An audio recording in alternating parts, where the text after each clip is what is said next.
პატარა დიტო სათამაშო მანქანაზე ოცნებობს, რომელიც თავისით მოძრაობს.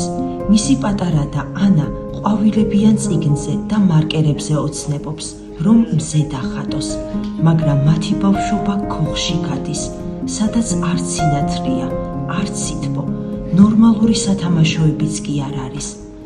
მათი სახლი ხის თხელი ფიცრებითაა შეკოწიწებული, კედლები ლურსმნებით არის შეკრული, სახურავიდან წყალი შონავს და ზამთარში ქარი ბზარებიდან უბერავს. დედა თავისი სხეულით ათბობს პატარა ემილიას, ხოლო მამას, რომელიც ეპილეფსიით იტანჯება, ჯერ კიდევ შერა, რომ მათ შვილებს უკეთესი ცხოვრება ექნებათ, ვიდრე მათ ჰქონდათ.